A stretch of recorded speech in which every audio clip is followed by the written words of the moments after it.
parce que dañoo ne woon takkusaan mooy 17h dañuy door waxtaan wi yéen ñëpp yéen a ngi toog parce que bëri na ñuy def direct doon xaar may wax sénégalais yi di leen gaaral ni dañoo amoon lu ñu gàllankoor tuuti ndax tey bi ñu toogee ba booru midi ñii nga xam ne ñooy saytu suñu kaaraange dañoo gisoon ni am na benn woto boo xam ne te lépp nag filmé nañ ko heureusement ñaari fan a ngi nii mu taxaw sama wetu kër léeg-léeg ñaar ñi ci nekk génn bu ñu ñëwee taxaw di filmer sama kër di jël ay photo ba tey mu am ñenn ci sama waa kaaraange ñu jàppanteeg ñoom parce que loolu noonu dafa garaaw parce que loolu violation de domicile la violation de la vie privée la te constaté nañ ko te dinañ déposer plainte bañ leen ca gisee la ñu dem araftu leen mu am xëccoo seen diggante ñu ñëw wax ma ko daanaka biñ ma ko waxee dama leen ne dem leen ngeen jàppal ma leen parce que Macky Sall xoqatal gi muy xoqatal dafa war a xam ni ñun loolu yëngaluñu man Macky Sall mënumaa tiital yor na police yor na gendarme yor lu mu neex lu ko neex waaye mënumaa tiital su doon moom ak man rek ñoo ci des bët ak bët moo ak man rek bët ak bët wala APR ak Pastef rek bët ak bët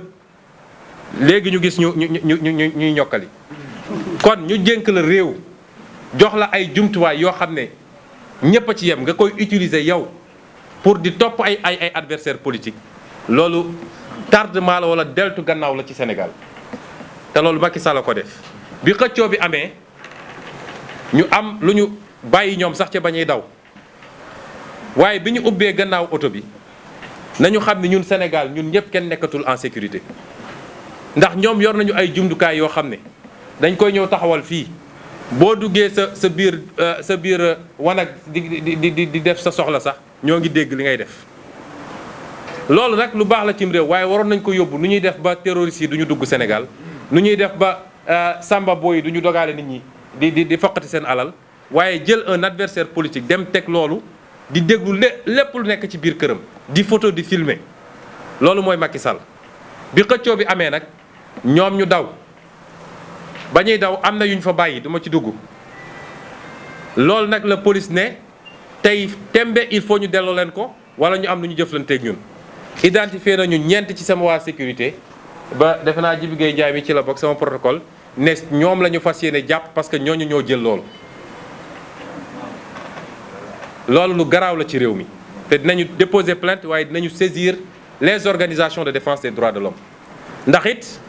man duma samba boy duma sàcckat duma terroriste te duma n'importe qui ci réew mi nag waxuma ko pour rëy rëylu waaye su ma doon n'importe qui caméra yëpp duñu fi taxaw tey te saa su ma wootee nii lay mel Macky Sall daf ma war a respecté ma respecté ko su ma respecté wul du ma ko respecté ak poste bu ñu ko munti jox man nit danga may respecté ma respecté la kon bi loolu weesoo ñu war a génn ñëw conférence de presse bi ñu téye suñu convoi ne du ñu génn parce que tant que delaw ñu leen mbir moomu mbir ma nag la ne ci biir ba tax ñu tiit du lu tuuti de xam naa warul doon lu tuuti kon fii la suñu démocratie toll il faut ñëpp xam ko terrorisme d'État moo fi nekk te Macky Sall moo ko jiite bu ñu leeralee loolu nag ba ñëpp xam lu tax ñu tardé may wax suñu mbokk yi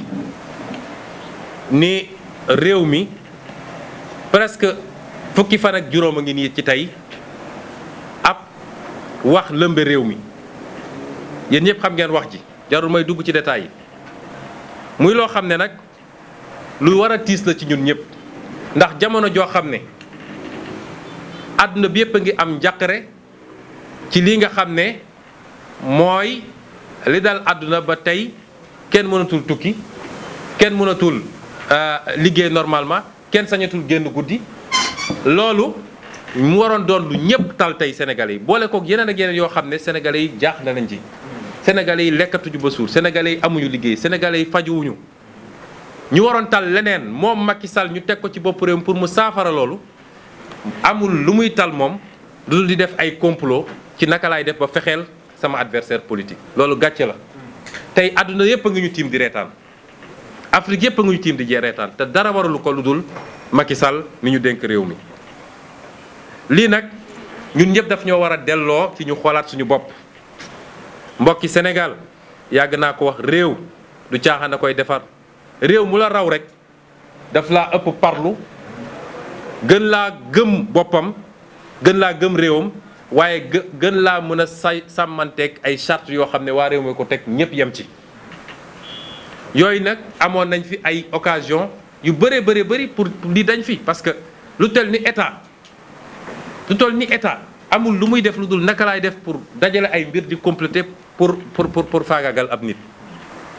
ça veut dire que amuñu état bi ñu am propriété ab nit la ak clan ku bokkul ak ñoom wala ku ne ànduma ak ñoom bokkoo ci réew mi. occasion yi nag ñu amoon nga xam ne lu mel ni assise nationale defoon na ci liggéey CNRI nga xam ne defoon na ci liggéey ak yooyu ñun ñëpp dañoo war a xam ni yooyu ñu raté moo ñuy topp ba tey jii. ba tax nag di ngeen ma may ma gërëm sénégalais yëpp parce que mbir mi bi mu amee bi mu ne kët ne jon sénégalais yëpp en tout cas li ëpp Sénégal dañ ne lii gëmuñu ko. laata sax man may gën di wax ci dimanche boobu li ëpp ci Sénégal dañu ne lii ñun gëmuñu ko loolu ñu ngi ciy sant yàlla parce que kóolute la te kóolute googu duñ ko mus a wor ni ma leen ko waxee di ko wax tout le temps ñun sénégalais duñ ñu gën a gore parce que mënoon na daal keneen ñëpp dañ naan bettu ma mais bi ñu nee Ousmane Sonko siif na li ëpp ci sénégalais dañ ne lii gëmuñu ko laata sax may génn man pour wax sama wax ñu ngi leen di gërëm ci loola. di gërëm ñi nga xam ne lundi bële le 8 ñëw nañu yendoog man ci kër ga ku mel ni Cheikh Tidiane Dièye yi ci la bokk mëq ak ñun grenade lacrymogène yi. fekkee duma yi fekkee bal yi lépp ñu bokk ak ñoom ñu bëri woon nañu ay leader politique ñoom Thierno Bocoum ak keneen ak keneen su ma limee rek juum ñoo xam ne ñoo ko bokk ci bés boobu ñu ngi leen di gërëm suñu partenaires yi nag parce que bi mbir mi amee ba léegi kenn noppalatul su ma naree lim damay juum. fii suñu coalition fi nekk waaye am na ñoo xam ne bokkuñu sax coalition waaye liñ ci daj ku mel ni docteur Babacar Diop bi defe naa bi mbir mi ne kët ne jon moo njëkk a àddu ci politique yëpp ci ma gisoon ko ci site internet yi. ñooñu ñëpp ñoom Mortala ñiy toog fii nit dof kenn ak keneen nelawatuñu lekkatuñu ñooñu ñëpp parce que ku déggul turam rek bu ma ko jàppee waaye xam naa leen ñu ngi leen di gis ñun ñëpp ñoom Dame Mbodj damay tooñ keroog benn waaye ne ko man léegi Ousmane Sonko Mbodj laa tudd ndax Dame Mbodj ak Aïda Mbodj lañ ca daj ak la ca def te defuñu ko pour intérêt bu ñuy ut si man ñenn ñi sax miinantewuñu Dame Mbodj defe naa benn yoon la ñu mës a gisee ñooñu ñëpp lañ ca daj ñu leen ciy gërëm di gërëm waaye di gën a soññ ndawu Sénégal ndax keroog ndaw ñi dafa am lu ñu wone lu ñu firndeel mooy naxe bi jeex na te ñoom dégg nañu suñu discours xam nañ luy suñu mbëbët ak suñu yéene ci réew mi ba tax ñu jaral leen liñ leen jaral ñun loolu la ñu wone keroog te keroog dafa am lu tubaab naan un mythe est tombé mooy ndaw ñi wane nañ ñi liñ doon wax ni sénégalais gëmul dara benn sénégalais parewul pour xeex loolu la ndaw ñu ware keroog may wax ndaw ñooñu di ngeen ñu gën a gore suñu bakkan bii la ñu teg ci projet bii nga xam ne moom la ñu bokk ngir définitivement nooteel ak ni ñu yoree Sénégal nga xam ne lottal na sénégalais jóge fi may gërëm tamit gannaaw ñooñu ñii nga xam ne ñooy samay avocat ndax soobu nañ ci dossier bi te caaxaanuñu ci waaye sonn nañu trop ci ñii suñu ndaw yi nga xam ne moom la ñu jàpp ñu dem di leen topp assister moo xam dig moo xam feneen di fa yenn suba ak ngoon ñu ngi leen di gërëm bu baax a baax a baax di gërëm kilifa diine réew mi bi mbir mi amee léegi li ma jot ci ay woote ak ay délégation yu kilifa diine yónnee kilifa diine yépp nag laa wax ak ñaan yi ma yónnee yóbbante ma ko kenn xamul nu mu toll loolu feesal na sama xol trop trop trop trop trop trop di leen ci gërëm di leen wax nag ni bu ngeen gisee ni ñëwuma pour dugal leen ci mbir mi ñëwuma ci sàkku ci yéen pour ngeen addu ci dafa fekk dama xam ni ki ma ko sékkal saa su xasee ba yëkkati lu mel nii mooy nu muy def ba fàggaagal ab adversaire am ci politique séddu ci kenn nawu ci kenn ormalu ci kenn te li fi xewoon xewaat fi xam am na fi ndax gis nañ fay dossiers yoo xam ne ay xalif généraux woon nañ ko ñaan ko mu lànk ne du ko def ñun nag orma googu ñu am ci yéen bëgg orma googu ñu bañ koo xotti moo tax ñëwuñu leen ne leen wax leen ci parce que lii bu xasee ba am moom su xasee ba dëgmal lu mel nii lenn rek ko mën a arrêté mooy askan wi ci boppam ne nag doy na lii mënatul wéy askan woowu bu jógee taxaw moom dina dellu gannaaw maa ngi it gërëm ñii nga xam ne ñoom laa bokkal assemblée nationale te ñu bokk ci kujje politique bi. groupe démocratie et liberté nga xam ne moo boole PDS ak ñoom Mamadou Lamine Diallo tekkeek bokk gis-gis ak parti yooyu yëpp wala muy ñi nga xam ne leen ñooy les non inscrits seen taxawaay bi mbir mi taxaw amee ba léegi rafet na ñu ngi leen ciy gërëm di leen ci sant waaye it di jagleel ngërëm xaasatan di ko jagleel sama avocat man muy madame Aïda Mbodj di ko jagleel kii nga xam ne moo waroon toogal groupe démocratie liberté ci ñoom ñaar la woon moom muy benn bi muy Moustapha Guirassy waaye di ko jagleel sama sëriñ sama xarit nga xam ne mu waroon toogal les non inscrits di Cheikh Bamba Dièye ñett ñi li tax ma jagleel leen ko mooy ñoom seen taxawaay soo seetee week-end bi yëpp ñu dem ci média yëpp nag bàyyiwuñu benn seen taxawaay boobu ñu am ci média yi dafa ubbi bëtu sénégalais yi bu baax a baax ba ñu gën a xam li ne ci biir ma leen ciy gërëm bu baax ndax bokkuñu parti ci élection présidentielle waaye dëgg rek moo tax ñu jóg di gërëm it Cheikh Abdou Bara Dolly nga xam ne bi mbir mi di jolli moom da koo fekkoon bitim réew waaye bi mu nee cëpp Sénégal dimanche bi passé defe naa bi mu wàcc aéroport la commencé def ay interview kon ñu leen di gërëm ñooñu ñëpp waaye di gërëm mboolem seen député opposition bi mbokki Sénégal donte moom Macky Sall ay moyens yu bëri la jël ut ay nit yu koy waxal ñu wasaare ko ci presse bi lu dee ñu koy bind lu ñu koy wax waaye gis nañ ni mbébétam dafa nax saay bu ñu ñëwee ba cappaandaw bi tey sénégalais boo jël gëmu ni am na benn sénégalais boo xam ne gëm na ñoom li ñuy wax nañ am na waaye li gën a neex mooy sénégalais boo waxal mu ne ñun xam nañ ni lii complot la te ñoom ba ñuy sumb seen lii ku leen ne woon nii lay demee defe naa duñ ci dugg parce que dañ koo togg ba xam ne bàyyiwuñu dara may xamal sénégalais yi ni couvre-feu ak état d'urgence bi ñu décrété sax feebar bi taxul ñu décrété ko seen plan la ñu toggoon ba teg bu ko def pour que suñ ko defee benn Sénégal du mun a yëngatu ku yëngatu ñu ne la état d'urgence wala couvre-feu jàpp la ndel yi ngeen di dégg ñu koy sànni fenn ci réew mi nga xam ne gëjoon nañ fa dégg bombardement wala dara ñu jékki-jékki rek ndel yi takarrase lépp lii moo ko waraloon pour mën a fexe ba foofu ku yëngatu ñu ne la sécurité nationale wala nu mu tudd sécurité nationale wala état d'urgence lii lépp Macky Sall ak état am dajale ko jubluwuñ si lu dul nu ñuy faagagalee benn adversaire man de xaw ma woon ni am naa dayoo boobu ci Sénégal lii lépp nga dajale ko def sa complot mobiliser moyens yëpp pour faagagal benn adversaire rek ndax adversaire boobu wër nga fu ne pour am fu ñu ko mën a jàppee ni mës naa jël ci xaalisu réew mi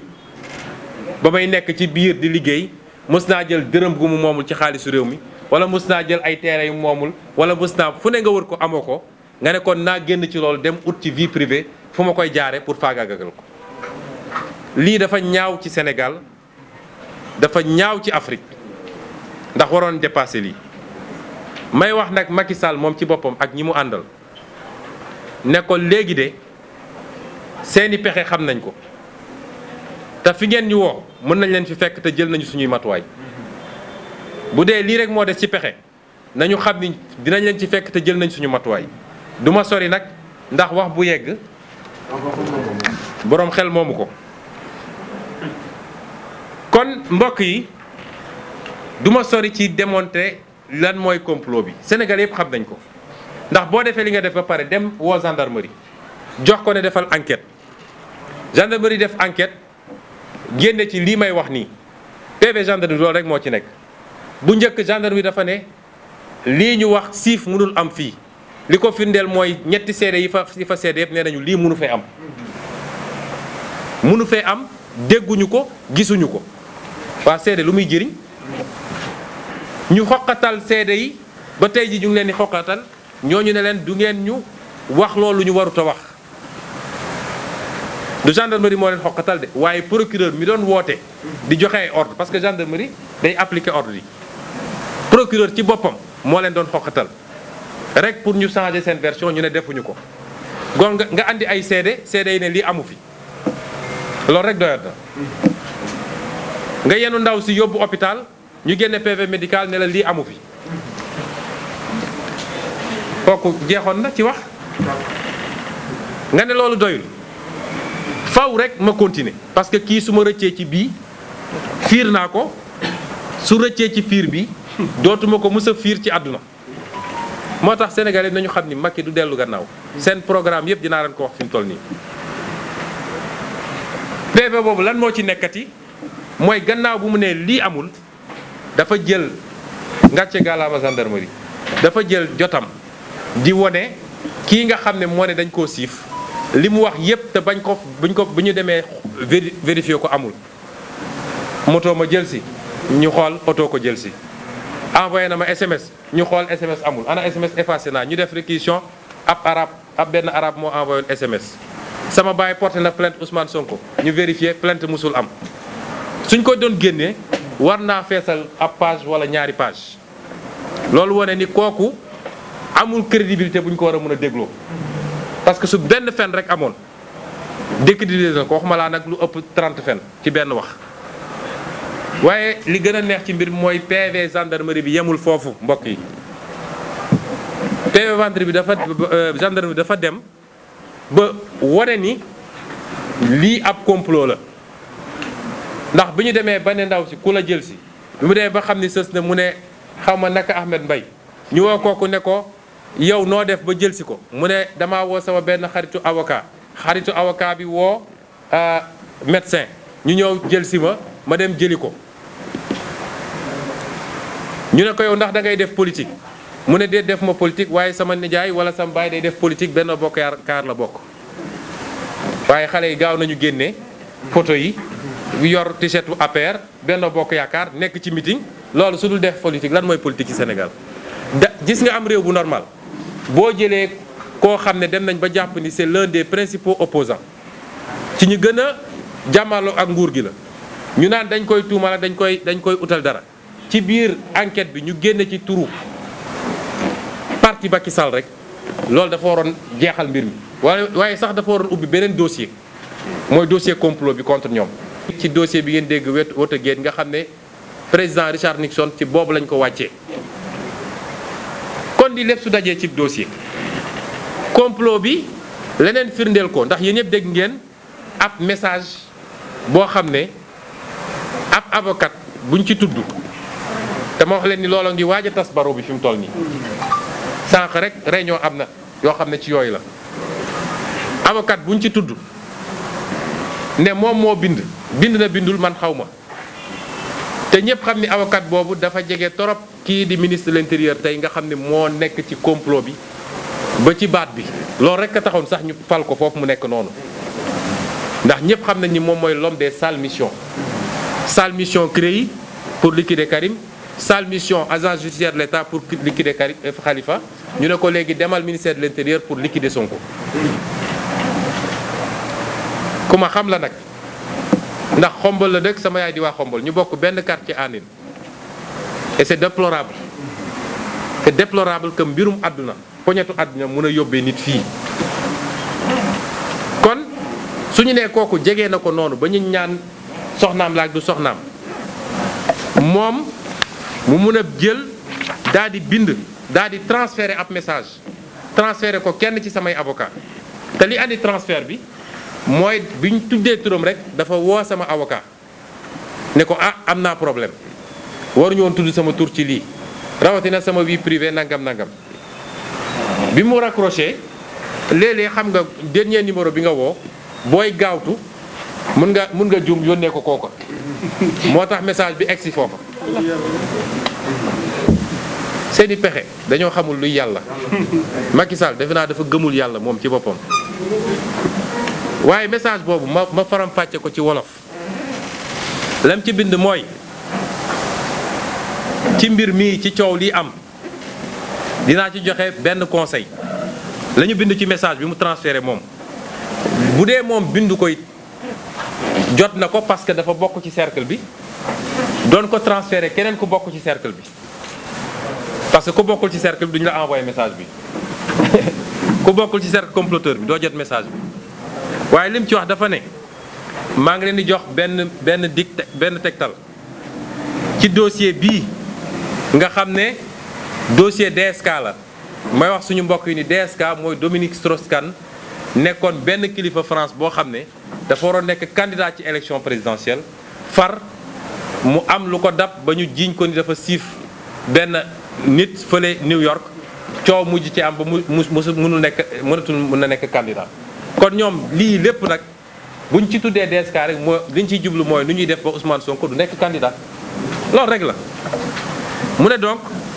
ci dossier bi li ma leen di digal yéen mooy bu leen ko tëj kaso ndax bu ngeen ko tëjee kaso dina yëngal réew mi nit ñi dinañ génn di manifester fii ak waa bitim réew pour ñu bàyyi ko mu génn mu ne donc li ma leen di sant man mooy bu ñu yëkkatee malaanu kiiraayam mooy immunité parlementaire bi na ko juge d'instruction convoqué mu ñëw mu déglu ko bàyyi ko mu ñibbi convoqué ko mu ñëw bàyyiwaat ko mu ñibbi ba keroog instruction bi jeex ñu dem procès bu ñu demee procès nag fexe leen ba fësal ni jote am na moom ak xale bu jigéen bi loolu rek doy na jarul ngeen koy tëj bu ko defee maqaamam biir Sénégal day wadd deram day yàqu loolu moo nekk ci message bi lii rek firndeel na complot leneen loo ci yokk rek day ëpp moo tax bi ñu demee nag ba rapport bi jëm côté boobu ci la procureur tiit ne waa gendarmerie arrêté leen enquête bi parce que bëgguloon gendarmerie woo médecin bi bëgguloon gendarmerie woo avocat bi bëgguloon gendarmerie woo nijaay ga sax wala papa ja loolu moo tax ñu acci may wax nag ni dama ko fàtte woon ci français ku mën a gis Macky Sall na nga ko laaj ndax xam na Adji Sarr am déet Macky Sall ku ko gis na ko laaj ndax xam na Adji Sarr am déet ndax mos naa gisee ak moom am déet ndax wax naa ak moom am déet mooy président wu Sénégal may leeral nag benn mbir bu am solo mbir moomu mooy sénégalais yépp mën nañu après wax ni Ousmane Sonko moo ne woon keroog bu ñu yëkkatee sama mbalaanu kiiraay muy sama immunité keroog googu laay dem uyu ji buñ ma woowee ma wax ni dama ne woon bu dee jaar nañu ci yoon bi nga xam ne moom la constitution teg moom la règlement intérieur de l'Assemblée nationale nga xam ne loi organique teg saa suñu jaaree foofu respecté ko bu ñu yëkkati sama mbalaanu kiiraay ma dem fa may wax sénégalais nag dañoo respecté wul loolu te loolu man wax naa ko avocat yi wax nañ ko professeur de droit yi wax nañ ko même organisation de société civile yi def nañu ñoom seen benn communiqué muy Amnesty muy RADDHO muy kenn ak keneen ne dañoo respecté wul àq ak yelleef Ousmane Sonko en tant que député ci ni ñu ko defee. léegi ci français faram-fàcce naa ko jarul ma ciy duggaat waaye nañ ko defee dafa respecté wul charte yi moo tax ma ne tey ak lu mun a am suba assemblée nationale man mii sama immunité da jógewu fi conséquence nag bi ñu ciy tiré mooy fa ñu nekkoon suñu diggante ak section de recherche fa ñu nekkaat ba tey lii nag mbokk yi lenn rek moo ko tax a jóg lii lépp nag ma tudd kenn mooy responsable bi mooy Macky Sall lan moo ko tax a jóg dama bëgg sénégalais yi comprendre ko te loolu duñ ko nangul mukk nag parce que jeunesse bi yépp am yaakaar ci li ñuy def, mag ñi am yaakaar ci li ñuy def, jigéen ñi am yaakaar ci li ñuy def, ñépp yaakaar ni projet bi mën na suqali Sénégal, duñu may Macky Sall mukk mu utiliser ak yu affaire caaxaan yi pour ne tey dina dakkal projet bi. donte sax bu téye woon Ousmane Sonko du tax projet bi dakk loolu tam ma wax ko parce que projet bi du Ousmane Sonko waaye Ousmane Sonko am na lu mu représenté ci projet bi moo tax ñun ñu ko bokk ñëpp duñ ko nangul loolu. may wax ni lenn rek moo tax a jóg Macky Sall mooy nu mu mën a gaawantoo pour juge bi inculpé ma mooy mu ne man maa def li ñu wax te du ko teg fenn nag ñu gaawantu def mandat de dépôt mooy ñu ñëw téye ma yóbbu ma ba rëbës.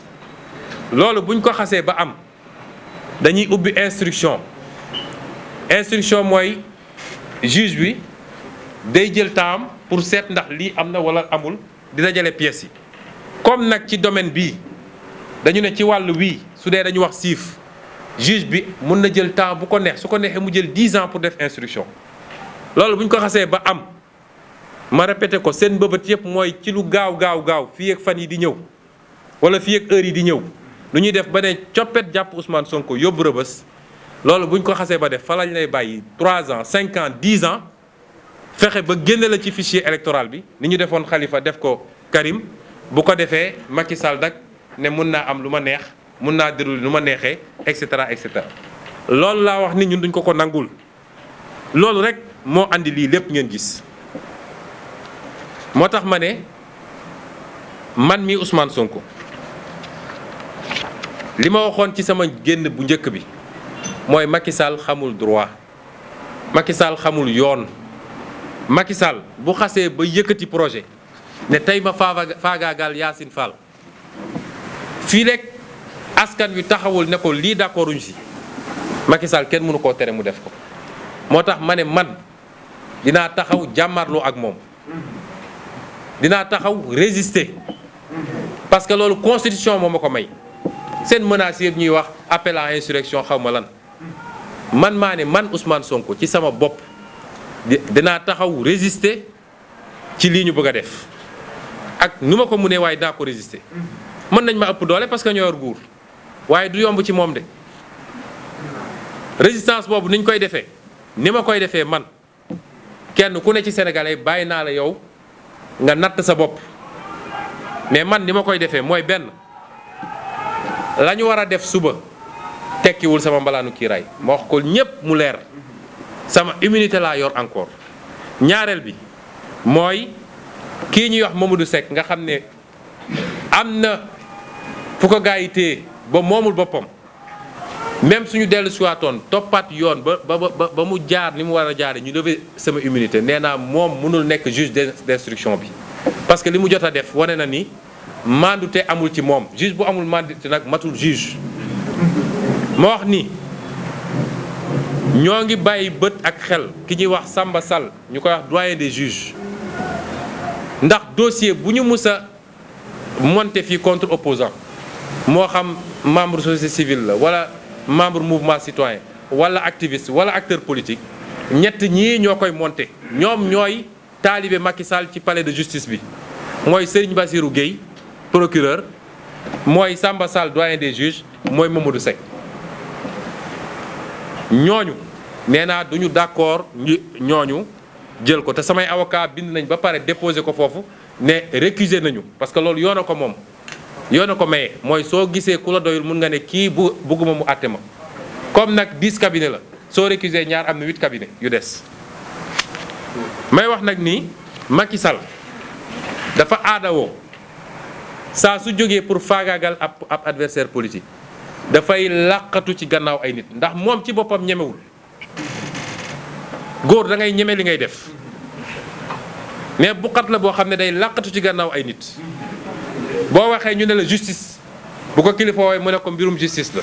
bu demee RFI ne mbirum justice la comme du wax ak waa fii waa RFI lay waxal dama ko wax ni bii pa bu dee dafa bëgg a faagaagal Ousmane Sonko il faut mu li muy rendi na nangu ni moom deret bi dina taq ci moom loolu laa koy wax jarul muy làqatu ci gannaaw ay magistrat il faut mu xam ni loolu dina taq ci moom waaye nag may wax sénégalais yépp ni man de maa ngi sant yàlla bu dee am naa ay jafe-jafe yu ndaw ci li taxoon may dàmp sama yaram loolu reyul nit maa ngi ak wér gu yaram gu mat sëkk canceruma ci lu ma yéegul jabetuma aw ma insuffisance rénale aw ma benn xeetu jàngoro maa ngi nii alhamdulilah lépp lu mën a am nag gannaaw bu ñu defee seen forcing nañu xam ni Macky Sall la ndax am nañu seeni xeetu yu ñuy utiliser pour posséder nit wala am yeneen yu ñu koy def ba faagaagal ko ñëpp xam nañ ko lépp lu mën a am moom Macky Sall la moo ko Sénégalais Sénégal maa ngi woo askan wi yëpp bàyyiwuma kenn jamono ji ñu nekk kenn ku nekk ci ñun war na xam ni jamono ju lëndëm la ci Sénégal waroon na doon jamono ju leer ci Sénégal waaye jamono ju lëndëm la ci Sénégal waaye nañu xam ni Macky Sall toog ci nguur gi des ci nguur gi jaral na ko lu ne lii mooy li ci gën a tuuti jaral na ko sax li nga xam ne ndax Sénégal ñun mosuñu woon am or wala pétrole wala gaz wala yu demee noonu waaye amoon nañ loo xam ne àdduna yépp a ñu ko ñee ñëpp mooy li tubaab di wax cohésion sociale mooy Sénégal ñun ñëpp dañoo bokk ndey bokk bàyyi Sénégal mosuñoo xam waaso wala xaw ma lan fii soo fi jëloon ñu nekk ci salle bi boo moytul 80% yi kay seen jabar wala kay seen jëkkal bokkuñu waaso ñun mosuñoo xam loolu Macky Sall bi mu toogee fii ba léegi la fi coow waasoo am ba keroog ndaw yu ñu jàpp ci suñuy manifestation te suñu constitution suñu charte ndeyu réew mi suñu ndeyu charte réew mi tere na loolu tere na ngay wax nit di wax ci waasoom wala ci diineem wala ci gox gi mu dëkk parce que loolu day nërmal li ñu bokk ñun ñëpp muy nation mais keroog bi ñu jàppee xale yi ñi leen doon enquête laaj bi ñu leen njëkk a laaj mooy ban xeet nga bokk ñaareel bi mooy ban région nga jóge loolu lu dangereux lu garaaw la cim réew taal na Rwanda taal na feneen ak feneen loolu waruñu koo nangul Macky Sall ba tax may fàttali sénégalais yi ñun ñii ñëpp nag koo ci jël ku toppoon deretam sori tuuti am na ci wolof ci biir deretam am na ci séeréer am na ci pël am na ci alpulaar am na ci joola am na ci soninke am na ci mankaañ am na ci leneen ak leneen ak leneen ñun ñëpp sénégalais lañu yàllaa ñu tànnal réew mii ñu war a bëggante jàppante bu ñu nangu Macky Sall dugal ñu ci loolu te suñuy police ak ñoom seen waruñu nangu ñu leen di jox instruction yu mel noonu li ñuy wax fichage ethnique waruñu koo nangu may wax nag ni ñun de ci suñu jëpp bopp yàllaa ma may man ci sama bopp suñuy wax métis ci Sénégal man métis la am ca Xombal am ca Paal am ca Fuuta am ca Casamance am ca Siin am feneen ak feneen ñun loolu mooy Sénégal may wax nag ngeen may ma wax tuuti ci mbirum Casamance parce que bi ma duggee ci politique ba léegi ñii ma jàmmaar lool kenn mësut a gis acteur politique jamono ñoom Lamine Gueye ba tey mësuñoo gis ku dugg ci politique ñu jël sa waaso wala sa région bi nga dëkk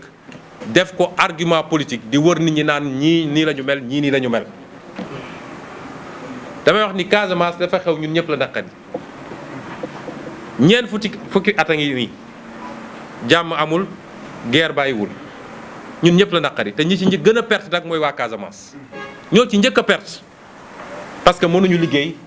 mënuñu defar économie mënuñu defar leneen ak leneen ñay jàmmaarloo Casamance ñoom ñëpp sénégalais lañu kiy tiire ak ki koy tiire ñoom ñëpp sénégalais lañu kon ñun dañoo teel a wax leeral ko ma bindoon ko ci sama téere waxaat ko ci campagne bi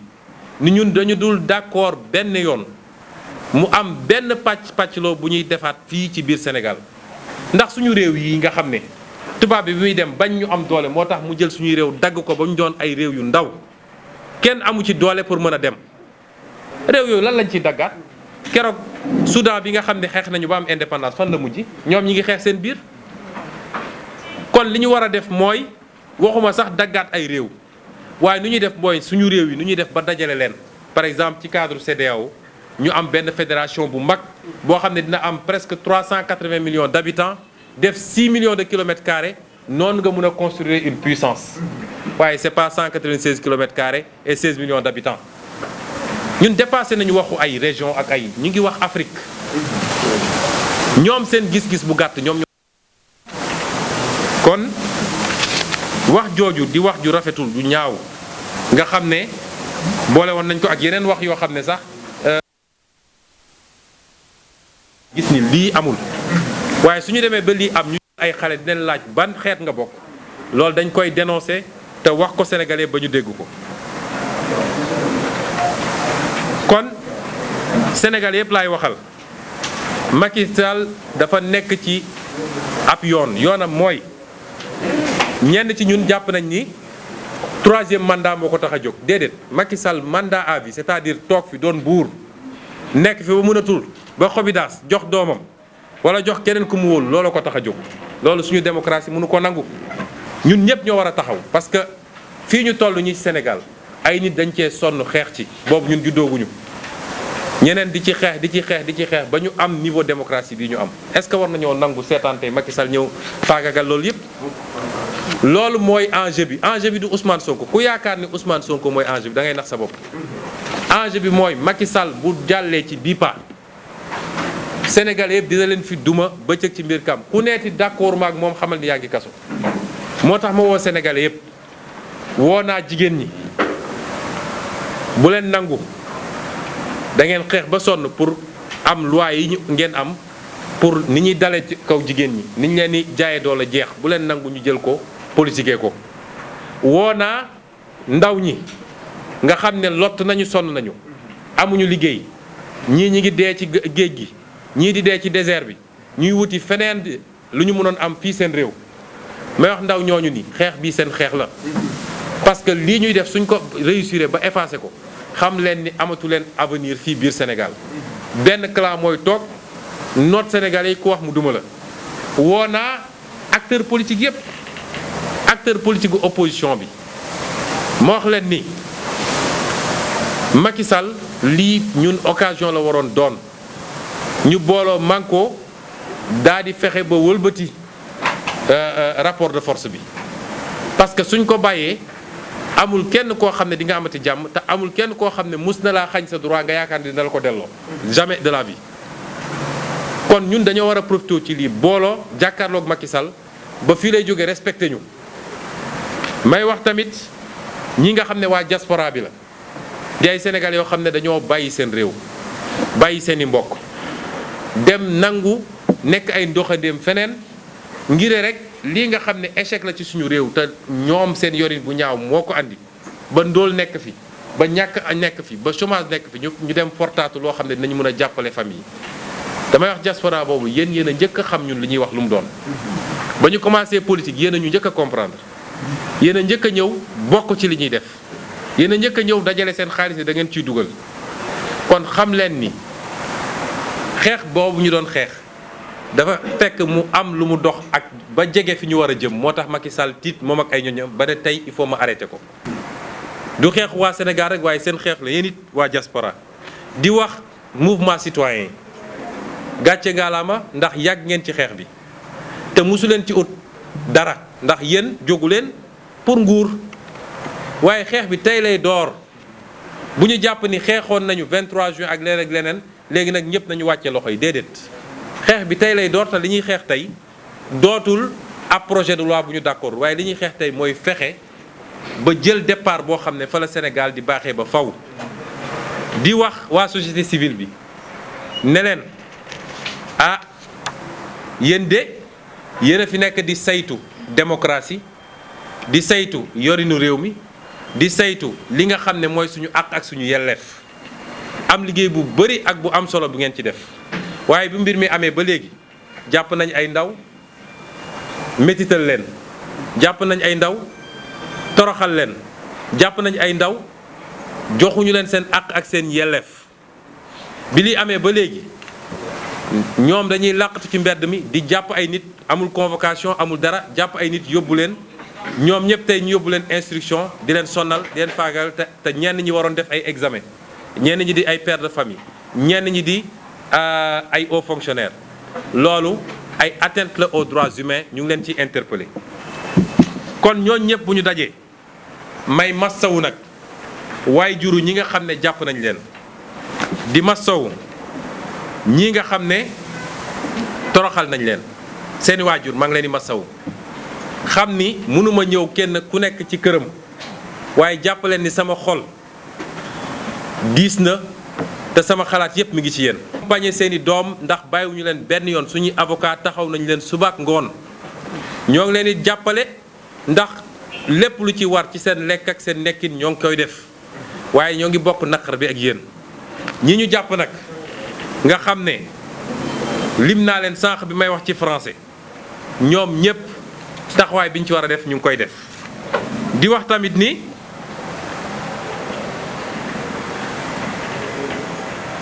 ñii nga xam ne jàppoon nañ leen te bàyyi leen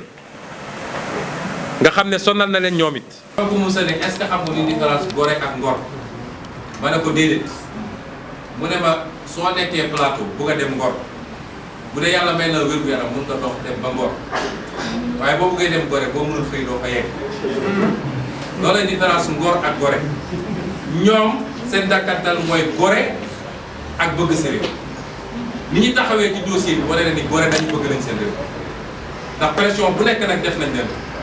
waaye ñu taxawaay bu rafet def seen liggéey faral lañu Ousmane Sonko suñu ñoon faral ñoom xanaa kay ñoom bu gi la ñuy faral mais def seen liggéey ba wax lu leer nañ lu wane ni lii ab fenk la kon gendarmerie boobu moom la askan wi bëgg moom la askan wi ndaw ndax gendarmerie institution la ñu leen di soññ ci loolu nañu doon ndey ji Cheikh ci ñëpp du ñu gendarmerie Macky Sall du ñu gendarmerie Ousmane Sonko ñun ñëpp lañu boote njaboote dañu nekk li tubaab di wax au-dessus de la mêlée waaye di wax tam waa police ñu leen ay citoyen ngeen comme ñëpp xam nañ ñi ëpp ci yéen bëgg nañu réew mi bëgg nañ seen bopp kon def leen seen liggéey parce que loolu la seen liggéey waaye buñ leen ci yóbbee ci loo xam ne dafa ëpp li war a nekk ki ngeen di jàkkaar lool di ko tiim ko yor seen mbir di ko dóor da ngeen xam ni seen rakk la seen doom la kon nañu saytu yooyu parce que réew mi ñun ñoo ko bokk may daane leen bokk yi ndax tënk français ci wolof yombul rawatina bu dee am joola waaye jàmbaar la may daaneel di leen wax yéen mbokk yi maa ngi leen di woo ñu def benn say nañu def benn say benn takk ndax réew mi ñun rekk ko moom nañu def benn say jàmmarloo ak Macky Sall ak mbébétam bii mu am nga xam ne nu muy def ba far démocratie ci Sénégal moo ko tax a jóg loolu kenn ci ñun waru ko lool na ngeen xam ni li ñuy wane dictature mooy ab buur boo xam ne moom rek mooy buur mooy buur bi ku wax mu dóor saa su amee fenn dafa fekk ñi ëpp ci nit ñi dañoo bàyyi benn groupe bu ndaw dong fexe ba noot leen toog seen kaw te loolu mënul am lu dul dañ leen xokkatal ba pare kon nañu bàyyi ragal gi ku gëm yàlla mënoo ragal nañu def benn say jàkkaarloo Macky Sall résister ci li nga xam ne moom mooy mbébétam mooy fexe ba moom mu mun a noot Sénégal yor ko ba faaw te kenn du wax kenn du ne d'accord maag moom kenn amul sañ-sañu ni samp naa sama nit parce que bokkuma ak moom gis-gis